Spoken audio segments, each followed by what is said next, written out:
Boa noite, gente boa do Band News.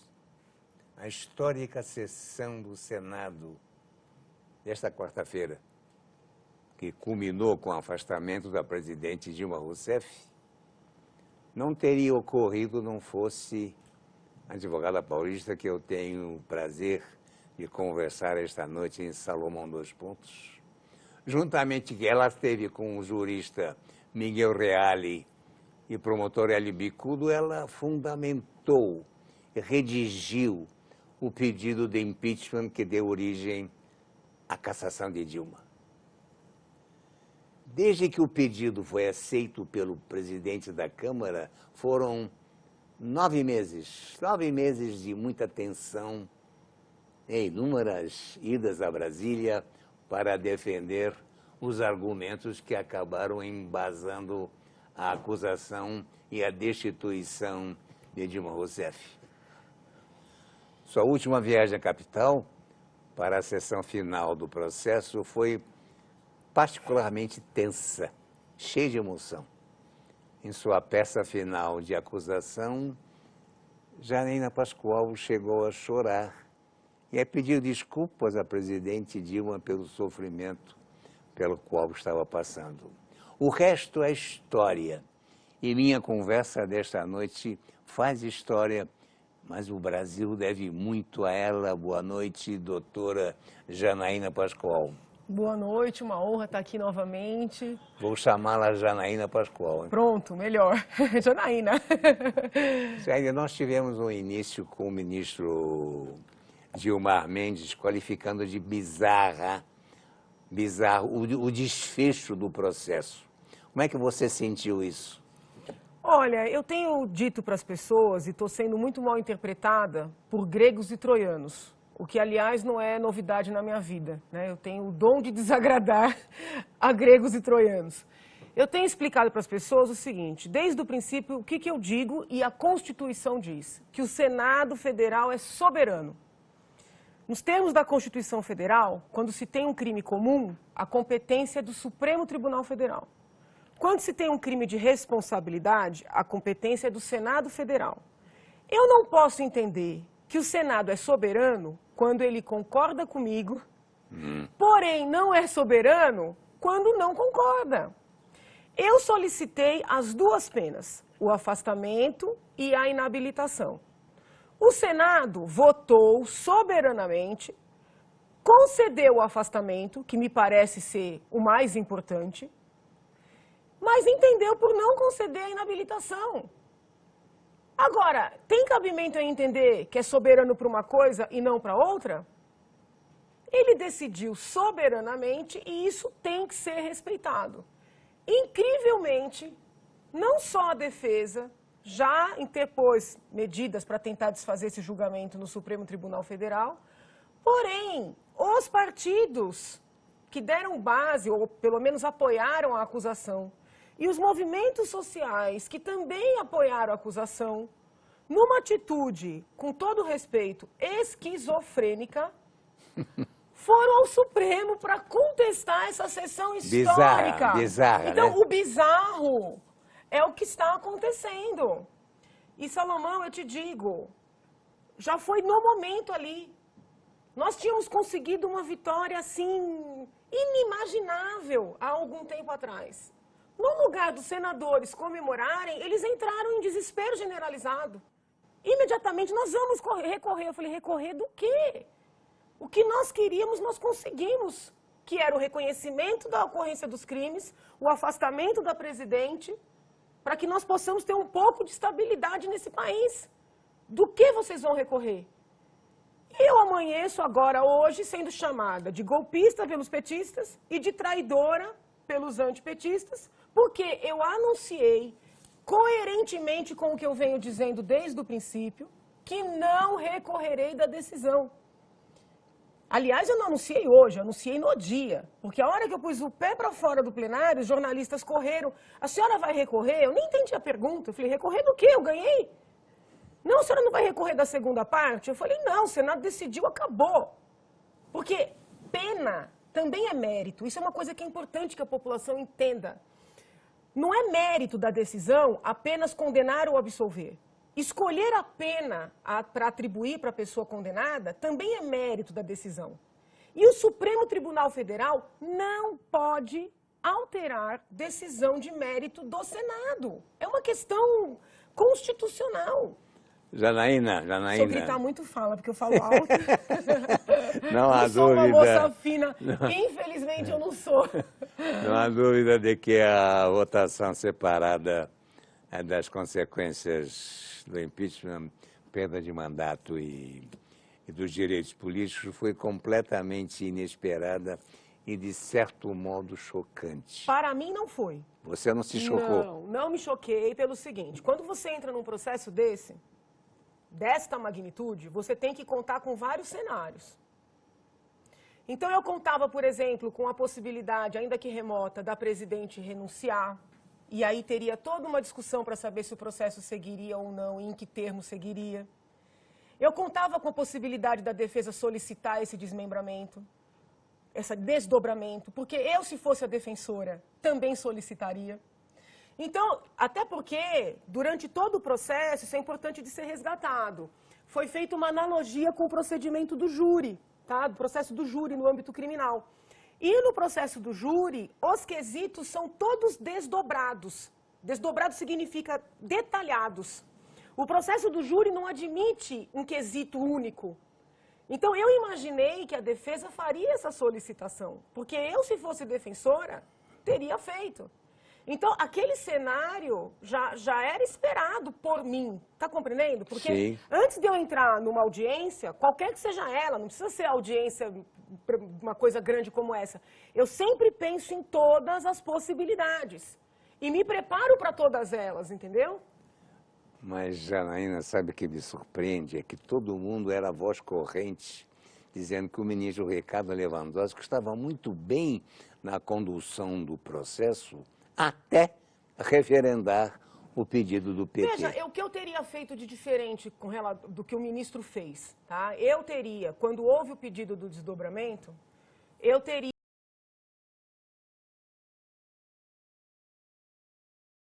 Se eu fosse a presidente da sessão, teria feito isso. Porque na época do Collor, foi isso que o ministro Sidney Sanches fez. Ele submeteu ao plenário se o processo continuaria ou não. Porém, o ministro Lewandowski decidiu seguir um regimento interno da casa que dizia o seguinte: se apresentar esse tipo de proposta, tem que ser votado direto. Então, ele fundamentou a decisão dele. E, ainda que não tenha sido, vamos dizer, a melhor decisão, na medida em que o plenário vota, referendou. Porque o plenário poderia ter dito sim. Por exemplo, ele falou, vai aplicar essa pena, o plenário poderia ter afastado aquela iniciativa aplicando a pena, tá entendendo? Não sei se eu estou sendo clara. Na medida em que o plenário decidiu a questão... Você tem um bom tempo para ser clara, mais do que isso eu não acho possível. Referendou. Eu acho muito importante a gente resgatar o processo do Collor. Tá? O que eu fiz na semana anterior a esta semana da sessão de julgamento? Eu peguei o processo do Collor e reli todos os debates que ocorreram quando o Collor renunciou. Foi um debate riquíssimo, riquíssimo. Porque naquele momento prevalecia o entendimento de que a pena de inabilitação ela era acessória. O que significa isso? Se a pessoa não tem mais mandato, não há que se falar na inabilitação, porque ela é uma pena acessória. Então, à época, os defensores de Fernando Collor sustentaram isso, inclusive com base no ministro Paulo Brossat, que é o livro mais respeitado nessa matéria, que é o livro que eu sigo, mas que não foi o livro adotado em vários momentos desse processo. Digo da Dilma. No caso do Collor também não. Os defensores do Collor disseram o seguinte, olha, como o presidente renunciou, ele não pode continuar sofrendo o processo para receber a pena de inabilitação. Porque a pena de inabilitação, ela é acessória. Essa era a argumentação da defesa. Os políticos da época entraram em desespero. Porque eles disseram assim, como é que a gente vai justificar para a nação que tudo isso aqui deu em nada? Que o homem renunciou e não sofreu nada. Isso tudo está escrito, não estou inventando. Eis que vem alguém e diz o seguinte, não, não, não. Quando a Constituição diz perda do mandato e com inabilitação, ela não está tratando a inabilitação como uma pena acessória. Ela está tratando a inabilitação como uma pena principal. Sim. Isso significa que o Senado tem que falar sobre essa pena também. Agora, eu queria... Isso é importante porque, naquele momento Sim. em que eles aceitaram cindir o processo de Collor para continuar, para saber se aplicava a inabilitação ou não, eles consideraram que as penas eram independentes. Se eles consideraram que as penas eram independentes para Collor, me parece correto considerar essas penas independentes para Dilma também. Então, essa decisão que vem sendo tratada também como uma coisa absurda, não me parece tão absurda assim quando se olha o precedente do Collor. Mas, Janina Pascoal, eu fico preocupado, e você também, do recurso do PT, por exemplo, junto ao Supremo, se ele for bem sucedido. O que acontece? Olha, sob o ponto de vista jurídico, não tem por onde esse recurso, esse mandado de segurança do pessoal do PT ser bem sucedido. Não tem por onde. Por que eu digo isso? Porque, sob o ponto de vista das formalidades do processo, não há o que se questionar. Não há o que se questionar. Eles tiveram o direito de ouvir mais testemunhas do que a lei prevê. Eles tiveram o direito de substituir testemunhas quando não havia previsão. Eles tiveram mais prazo. A rigor, até esse desdobramento do quesito é prova de que a defesa teve um tratamento prestigiado, privilegiado, até o último instante. Do que eles vão reclamar em termos de nulidades? Não existe. Não existe, até porque o rito foi dado pelo Supremo, foi o presidente do Supremo que conduziu, não existe. Sob o ponto de vista do mérito, não só eu estou convicta de que o mérito está correto e que a condenação era devida, mas, além disso, o Supremo não tem o poder de se meter no mérito, traduzindo em miúdos, não tem o poder, porque a palavra final é do Senado Federal, que é soberano. Então, não tem como esse recurso da defesa prosperar. Pela nossa Constituição Federal, não tem. Eu fico imaginando qual seria o resultado disso. Onde é que...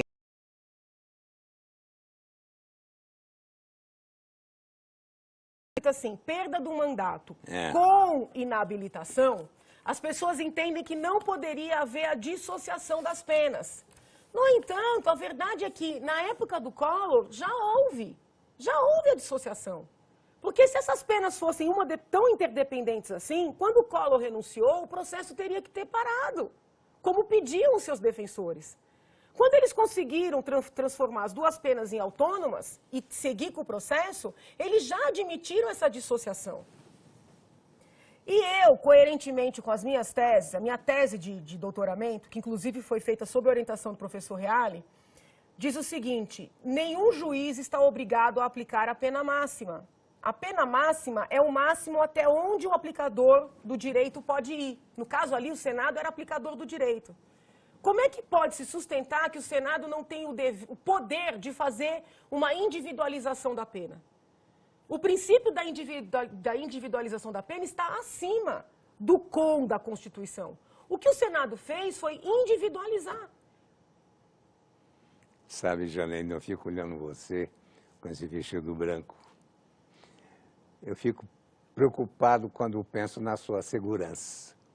Você tem tomado alguma medida, algum jeito para você ministrar a você e seus amigos qualquer problema de segurança? Eu acho assim, como as pessoas me conhecem muito, eu não estou indo para lugares assim muito públicos, entendeu? Até porque tem tido muito trabalho, nem tem condição de ficar passeando muito. Mas assim, nada de excepcional, não. De alguma forma você tem agora, realmente, você não pensa na sua segurança, mas você toma precauções, né? Você toma precauções quanto a você, sua família. Olha, as precauções são essas, entendeu? Evitar lugares muito públicos, porque agora eu estou conseguindo não só inimizade com o pessoal do PT, mas inimizade com o pessoal da extrema-direita, vamos dizer assim, né? Porque agora eles querem fazer crer que eu sou petista. Então, assim, é uma esquizofrenia tão generalizada, né, que as pessoas... Porque o que acontece? É um país em que se mente tanto, que quando aparece um ser humano que fala a verdade, aí ninguém acredita. Parece aquela... Não tem uma peça de Gil Vicente que fala todo mundo mente e ninguém diz a verdade? O alto da fé. Sim, então, assim, é mais ou menos isso, né? Mente-se tanto que quando alguém diz a verdade, né, por que você não vai recorrer? Eu não vou recorrer porque o Senado é soberano. Não vou recorrer porque eu acho que isso não é favorável para a nossa causa. Nós já ganhamos, nós já conseguimos o afastamento, né? Não vou recorrer. Ah, mas com quem ela está aliada, né? Por quê? Porque as pessoas estão acostumadas à mentira. Isso é triste, mas é verdade. Como é que a rua está chamando você? Como é que a rua está tratando As você? pessoas do povo só me param para me abraçar, para me agradecer, para dizer que estão rezando por mim e para fazer selfie. Para fazer selfies, muito. Eu estou parecendo um Papai Noel de shopping. Agora, no horizonte político nosso, temos uma outra cassação aqui, que é do Eduardo Cunha, que, aliás, deu início ao processo, deu início a uma reação da Câmara com relação a Dilma Rousseff. Como é que... Não é uma ironia isso? Ele agora ser penalizado? Olha, eu de verdade, eu não conheço eu sou muito assim, eu gosto de ler as coisas para falar, sabe? Eu sou muito criteriosa nisso. Sim. Eu não gosto de opinar sem ver os documentos. Eu não conheço os autos do processo de Eduardo Cunha, tá? Porém, eu não consigo ver de uma maneira assim tão linear, como se tem alardeado, que a decisão no caso de Dilma possa ser utilizada no caso de Cunha. Porque o processo de impeachment, ele é um processo muito especial. Ele é um processo que já é classificado como um processo jurídico-político. Ele é um processo em que o Senado, o plenário do Senado é o competente sobre a presidência do presidente do Supremo Tribunal Federal. Eu acho que ele só faz jurisprudência para um possível futuro processo de impeachment. Qualquer tipo de ilação, no sentido de pegar essa decisão para aplicar para outros casos, me parece que é inadequado. Ele vai ouvir você e contrata você. Acho que não, eu estou falando contra ele, né?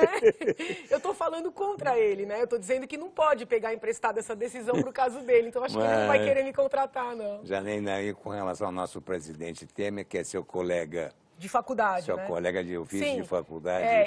Isso é até uma coisa interessante, porque eu não conheço o presidente Michel Temer pessoalmente, eu não conheço. Eu nunca estive sequer no mesmo ambiente que ele, então...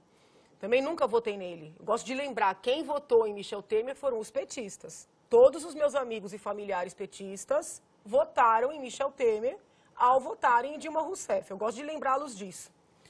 Agora, ele estudou na mesma faculdade, né? Se a gente pensar sobre aquela coisa meio teoria da conspiração do Largo São Francisco, né? Sim. São 3 são franciscanos, Hélio Bicudo, Reale Júnior e Janaína, entrando com um processo de impeachment que acaba, ainda que indiretamente, favorecendo um outro São Franciscano, né? Então, assim, me acusam de golpe, talvez possa ter sido aí, pela ironia do destino, um golpe São Franciscano, né? Que expectativa você tem na gestão dele, nesses 2 anos e meio? A minha expectativa é que a formação de constitucionalista que ele tem seja determinante nesses 2 anos de mandato, tá? Porque uma pessoa que tem uma formação no âmbito do direito constitucional, ela está capacitada para fortalecer as instituições. E eu entendo que o PT no governo reduziu muito o valor das nossas instituições. Porque o modo PT de administrar é um modo de vassalagem. O PT é muito assim, se você está comigo, você é correto, você é bom, você merece crédito. Se você discorda, você não merece.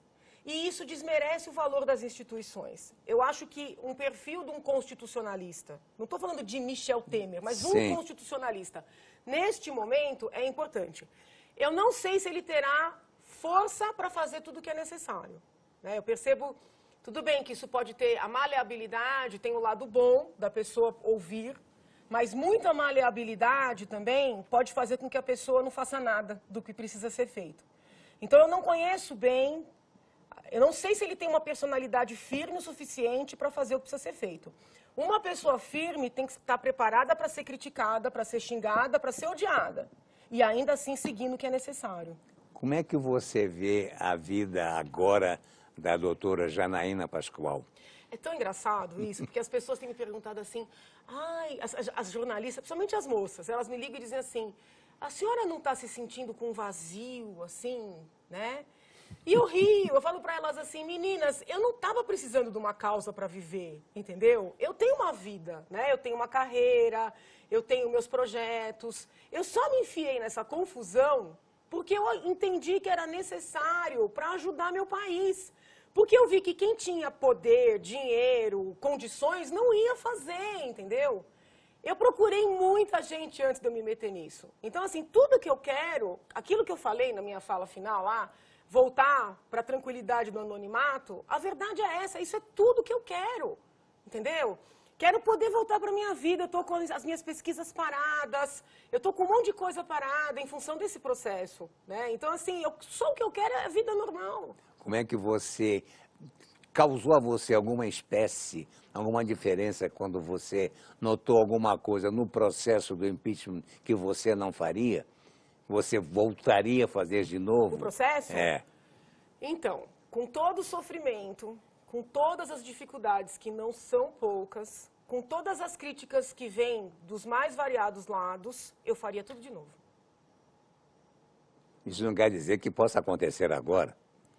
Como assim? Não, que o Supremo venha com uma nova versão. Se acontecer do Supremo descumprir a Constituição Federal e anular a sessão, se isso acontecer, haverá uma nova sessão neste mesmo processo. Entendeu? Então, se eventualmente o Supremo, seja com base na impugnação da defesa, seja com base na impugnação desse povo todo que estava com a acusação e está fazendo essa barbaridade. Né? É bom que estejam filmando, porque eu estou avisando. Eu estou avisando os partidos todos, eu estou avisando os movimentos todos. O que eles estão fazendo é uma barbaridade, é uma temeridade, é uma irresponsabilidade. Se em função dessa avalanche de recursos e mandados de segurança e quejandos aí, alguma coisa acontecer no sentido de anular a sessão, será feita uma nova sessão no mesmo processo. Entende? Não tem necessidade de entrar com um novo pedido. Porém, na eventualidade disso ocorrer, eu gosto de lembrar que a lei diz o seguinte, se em 180 dias o processo não terminar, a presidente afastada volta para o seu cargo. Então, se eventualmente algum desses N recursos levar a uma anulação da sessão, no dia seguinte o presidente Dilma está empossado, está reempossado. Como é que você vê isso? Olha, eu fiz o que Veja, eu fiz tudo o que eu podia, o que o meu preparo jurídico, né, me possibilitou para ajudar o país. Mas eu não posso impedir as pessoas de procederem conforme elas entendem que é o certo, entendeu? O meu limite é fazer isso aqui, é alertar. Eu alerto aqui, eu alertei pelo Twitter, eu alertei por e-mail para aquelas pessoas que eu tinha e-mail, tentar explicar o erro que eles estão cometendo. Mais do que isso eu não posso fazer, só posso lamentar. E o Brasil? Como fica depois do impeachment? Olha, eu acho que esse processo, ele foi muito positivo para a nação. A nação amadureceu muito. Né? Antes desse processo, as pessoas não sabiam exatamente o que era responsabilidade fiscal, não entendiam bem o que era um processo de impeachment, não estavam muito preocupadas com a política. Hoje elas se sentem parte, elas querem compreender, e não são só aqueles que estão engajados em movimentos, as pessoas comuns. E compreenderam muito mais com as suas explicações. Olha, eu vou no supermercado, as pessoas me param para fazer um selfie para tirar dúvida. Então, assim, eu só peço, por favor, não fotografe o pacote de papel higiênico, né? Porque ficaria esquisito. Mas, assim, eu acho que esse amadurecimento é um ganho muito grande, sabe? Ele é um ganho muito grande.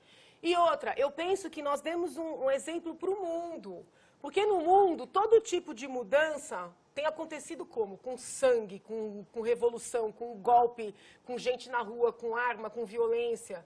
E nós conseguimos fazer uma mudança muito significativa, tudo dentro de um processo transparente, público, correto, constitucional, entende? Eu acho que isso é uma conquista que ninguém vai nos tirar. Janaína Pascoal, muito obrigado. Eu que agradeço a honra. Valeu muito, viu, Janaína? Eu que agradeço a honra. Sempre uma honra estar aqui. Quero ficar com esse seu sorriso de fé, de esperança, de boa coisa, na boa causa em que você se meteu. E que nós aplaudimos, e torcemos para que dê certo. Obrigado, Janaína Pascoal. Parabéns. Obrigada, eu que agradeço.